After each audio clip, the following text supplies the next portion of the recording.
Olá pessoal, bom dia, tudo bom com vocês? Começando mais uma gravação de mais uma aula aqui do curso Superação. Meu nome é Felipe, sou professor de História e Geografia aqui do curso e vamos falar hoje do ciclo do ouro. É exatamente isso, vamos falar um pouco sobre o ouro no Brasil. Lembrando que os portugueses, quando chegaram aqui ao Brasil, o objetivo principal e o objetivo talvez que conta toda a história e toda a trajetória portuguesa é a busca por metais preciosos. A gente já vive uma época na Europa onde o mercantilismo ele já foi substituído pelo capitalismo mercantil. O ouro e a prata já foram introduzidos. Então, ter ouro, ter prata significa ter o primário de Portugal, tanto nas novas rotas comerciais para as Índias, como também quando se chegou aqui ao Brasil e iniciou a administração direta do território nacional através do governo geral em 1530. Mas Portugal não havia comprado ouro no Brasil. Até que, por meio da missão dos bandeirantes, Portugal finalmente conseguiu atingir o seu objetivo primário, em comprar ouro no Brasil.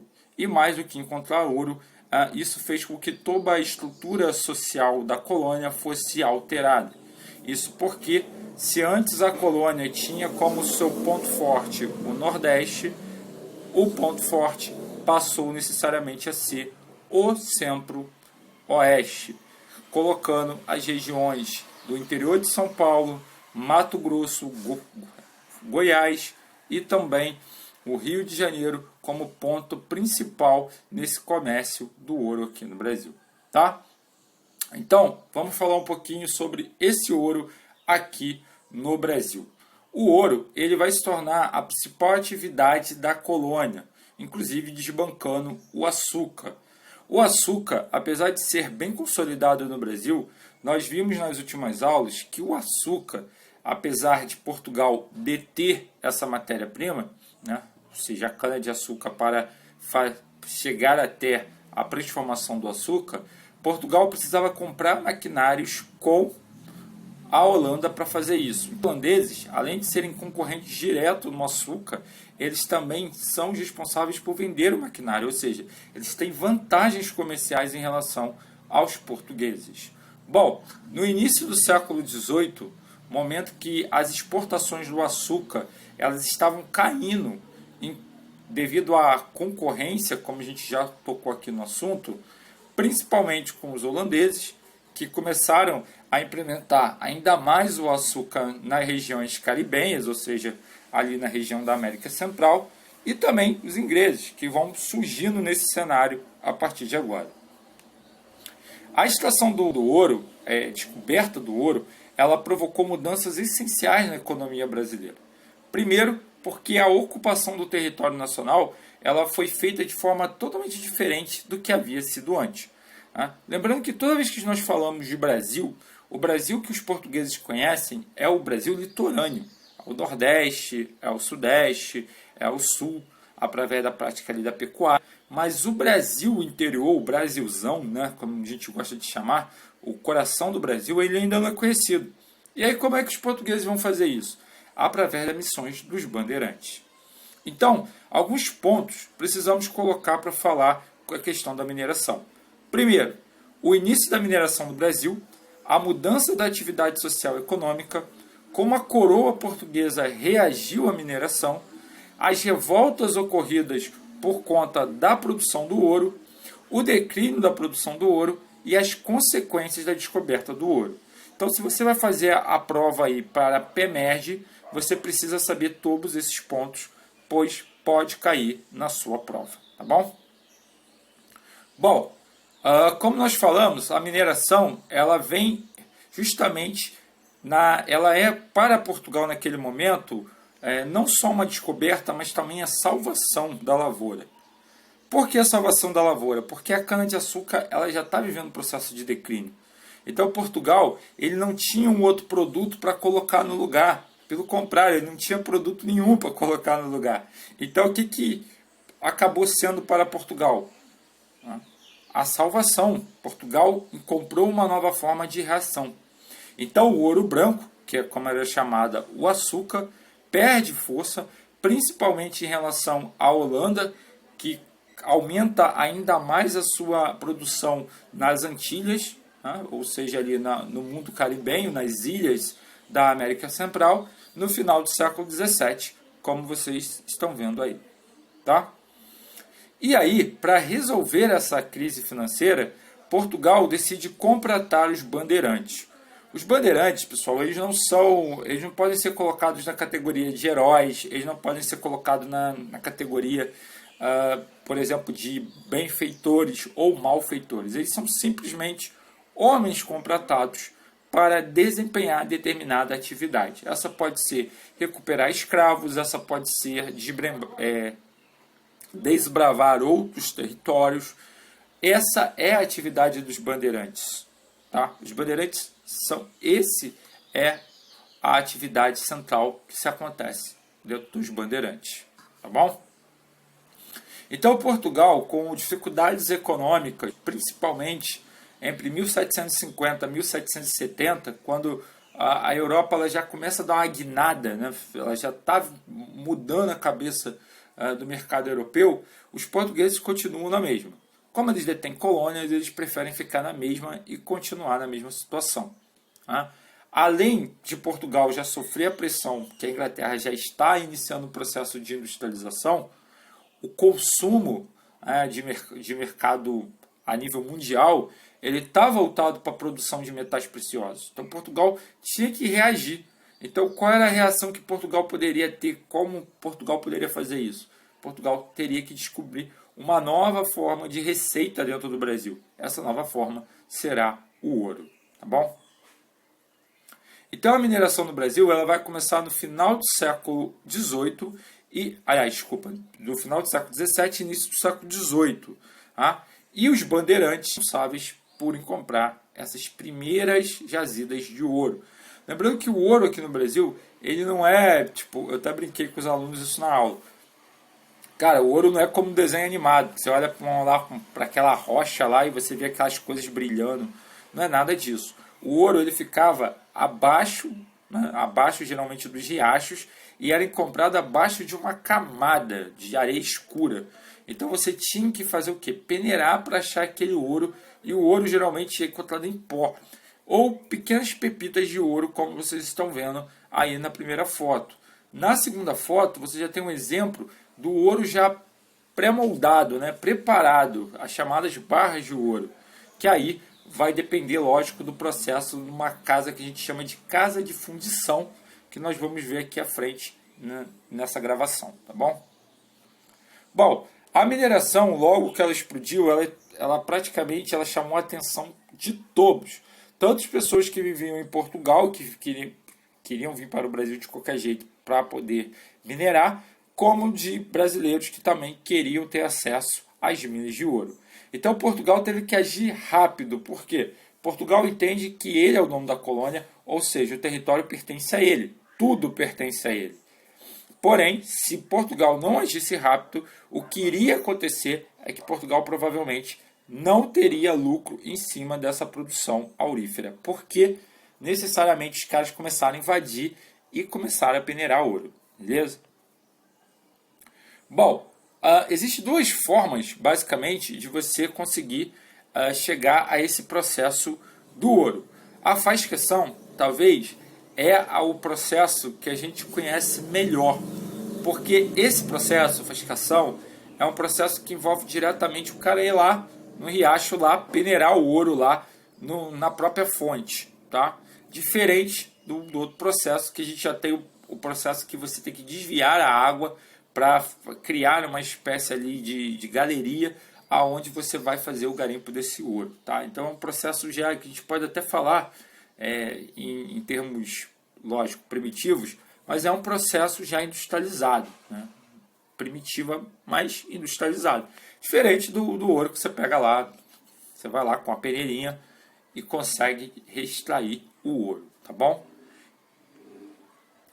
Bom, então vamos falar desses dois processos. A fascação, já falei, é o que a gente conhece melhor, tal, e é mais falado na história, mas tem a lavra. A lavra, ela se estende a técnicas, como eu falei para vocês. Você usa ferramentas para poder construir esse processo da galeria ali, de você desviar a água, você criar aquela galeria e você fazer ali justamente escoação daquela água e também peneirar o ouro que está ali presente ali naquela extremidade, beleza? Bom, então o que causou o ouro no Brasil, que é o que a gente estava falando, né? Estava conversando e é preciso entender. Primeiro vamos falar que o ciclo do ouro ele fez criar uma nova capitania, que é a capitania das Minas, tá? E é importante porque justamente os estados que nós conhecemos hoje, como Mato Grosso, Goiás, Minas Gerais, eles vieram exatamente, né? Eles vieram justamente desses lotes auríferos de exploração. Então, o fato de você ter esses lotes fizeram com que a coisa andasse, tá bom? Durante o auge desse ciclo do século XVIII, nós tivemos milhões de pessoas foram a essas regiões para buscar uma nova forma ali justamente de vida, né? Uma oportunidade de vida. Então nós tivemos dois processos, o processo de imigração e o processo de migração, tá bom?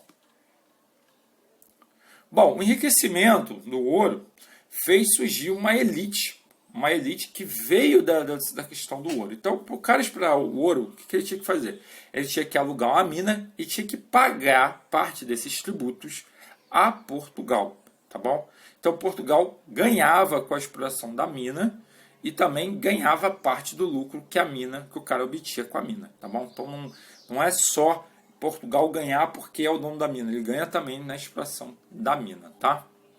Então, como a exploração ela era absolutamente lucrativa para Portugal, Portugal começou a ver que o Nordeste já não era mais o centro das atenções e passou a destinar os seus recursos para o Rio de Janeiro, tanto que o Rio de Janeiro vai se tornar então a capital do Brasil, tá bom? Justamente pelo fato de que agora a economia ela está focada no Centro-Sul, tá bom? Bom, seguindo aí, pessoal, nós temos também algumas coisas que é importante colocar para você que vai fazer a prova e você precisa estudar. Você vai ter que estudar, por exemplo, a questão da urbanização. Cidades, vilas foram criadas, por exemplo, a vila de Vila Rica, foram criadas dessa questão do boom do ouro. Ouro Preto, Ouro Branco, Diamantina, Sabará, são cidades que nasceram justamente com as bênçãos do ouro. Então, o ouro foi importante do Brasil também, porque ele ajudou a construir o sistema de urbanização brasileiro, já que o Brasil não é um país longe de ser uma terra urbana. E ele vai começar a viver esse processo a partir do ouro, tá bom? Bom, aí tem foto de algumas das cidades de ouro. Eu já tive em Ouro Preto e sugiro que vocês tenham a oportunidade de conhecer a cidade de Ouro Preto. É uma cidade bela, onde você consegue observar como o ouro foi importante para essa região e, mais do que tudo, como o ouro enobreceu essa região, né? Tornou ela realmente uma região incrível de você conhecer, porque você vai nas igrejas, você vê que todo o altar das igrejas é feito de ouro maciço. Você vai em muitas construções, você consegue ver na arquitetura a utilização aurífera, tá bom? Bom, aí na foto, eu vou ampliar aqui para vocês poderem ter uma noção. Deixa eu usar aqui o meu recurso. Espera aí, meu pincelzinho aqui, para a gente poder dar uma olhada aqui legal, né? Então já estou com o meu pincel. Vou pegar aqui a seta. Vou dar seta, usar a seta. E aqui, se vocês repararem, eu sou ótimo de seta, né, gente? Espera aí, deixa eu botar a borracha aqui. Apagar, né? Deixa eu apagar aqui. Deixa eu voltar aqui agora. Tá. Deixa eu usar o meu pincel aqui de novo.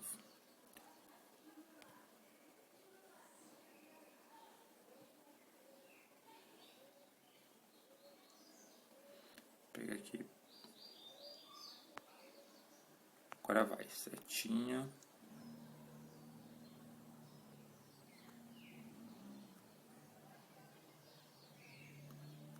Bom, dá para ver que é uma seta, né? Então o que acontece, pessoal? Essa região é onde era o caminho do ouro, tá? Então o ouro era feito por todo esse caminho que você está vendo aí. Se você pegar, você tem o final desse caminho é o Rio de Janeiro, mas ele vai subindo ali e essa subida ela vai em direção a encontrar com as Minas Gerais, tá bom? Então vai encontrar ali com São Paulo e Minas Gerais. Essa era a região aonde o ouro se estabelecia, tá bom? Deixa eu retornar aqui agora. E vou passar para a próxima tela. Então, qual a situação dos metais preciosos, né? Como a principal atividade aí da colônia, nós vimos a construção basicamente de uma sociedade que dependia do ouro para se estabelecer. Tá? Então, o ouro era a fonte dessa sociedade, era super importante para a construção dessa sociedade. Beleza?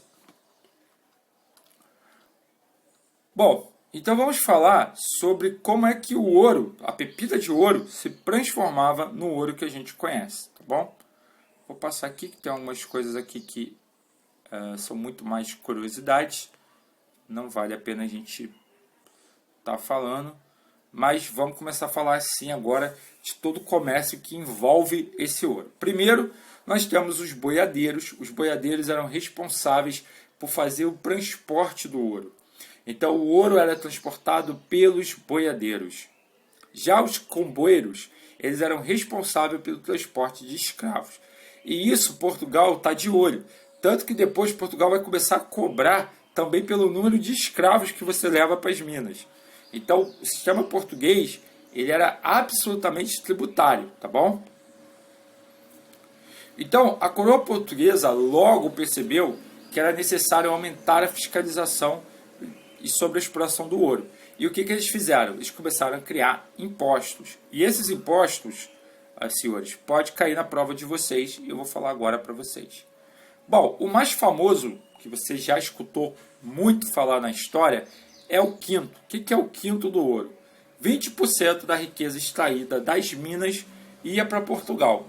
Como eu falei, Portugal ganha tanto na questão, tá? Portugal ganha tanto na questão da exploração da mina, como ele ganha no recurso que a mina tem. Então, 20%, esse era o quinto do ouro. Prestar atenção, porque esse imposto pode cair na sua prova. A captação era pelo número de escravos. Quanto mais escravos você levava, mais você tinha que pagar em relação a esse imposto chamado captação, como o nome diz.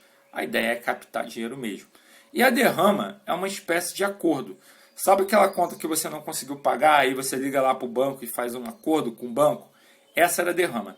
A derrama podia incluir qualquer coisa. Dinheiro. Ah, eu não tenho dinheiro. Eu vou pagar com bens, eu vou pagar com cavalos, eu vou pagar com escravos, eu vou pagar com fazenda, eu vou pagar com casas. Você poderia fazer qualquer tipo de acordo, mas você tinha que pagar, tá bom? Bom, então esses órgãos de controle, essas regras tributárias criadas pelo governo português, fez necessariamente nascer a Intendência de Minas. O que é a Intendência de Minas? Ela fiscalizava o controle e distribuição das terras e fazia a cobrança dos impostos. Ao mesmo tempo, nós tínhamos a Casa de Fundição. A Casa de Fundição ela era responsável por transformar aquelas pepitas que nós vimos na foto em barras de ouro. Então, basicamente, eram esses dois órgãos que faziam a tributação. Então, pessoal, aí nós temos um quadro da mineração do Brasil. Tá? O que nós podemos, então, definir sobre as consequências do ciclo do ouro? Bom, o ouro ele teve repercussões muito importantes para o Brasil, até mesmo porque as primeiras ideias realmente ali de movimentos contrariando o Império Português vão nascer do ciclo do ouro. Na próxima aula nós vamos estudar as revoltas geradas pelo ciclo do ouro, mas também é importante dizer que Portugal vai ficar meio perdido nesse caminho. Por que Portugal vai estar perdido? Porque Portugal não vai se industrializar, assim como, por exemplo, a Inglaterra. Então, em um determinado momento da história, o que nós vamos ver é que Portugal vai praticamente vender o ouro todo, porque qual é a serventia do ouro para Portugal? Usar nas igrejas, mais nada. Já a Inglaterra não, usa o ouro como energia, como combustível. Então, é importante a gente destacar isso. Esses foram alguns pontos aqui destacados, alguns pontos abordados. Eu vou agora colocar aqui para vocês exatamente o que vocês vão estudar sobre o ciclo do ouro para a prova. Vou botar aqui no final do slide já, para que vocês tenham. As revoltas, tem um vídeo falando sobre as revoltas, né? Não precisa. Então vamos lá. As consequências da mineração para o Brasil. Você que vai fazer a prova da PM é o que vai estudar. Expansão territorial, o crescimento do Brasil, né? A interiorização do nosso país. Crescimento populacional, tanto de migração regional como de imigração. Desenvolvimento do comércio interno. Transferência do polo econômico social para o interior. Transferência da capital para o Rio de Janeiro em 1763, surgimento das cidades e a criação das capitanias de Minas Gerais. Se você estudar esses pontos aqui para a prova, você vai se dar bem na prova. Então hoje a gente viu um pouco do ciclo do ouro no Brasil, mais uma aula de Brasil Colônia. Na semana que vem nós vamos estudar e vamos falar um pouquinho sobre os movimentos de revolta causados pela produção aurífera no Brasil, mas isso é papo para a semana que vem. Muito obrigado a todos, até a próxima aula, fiquem com Deus, até, valeu.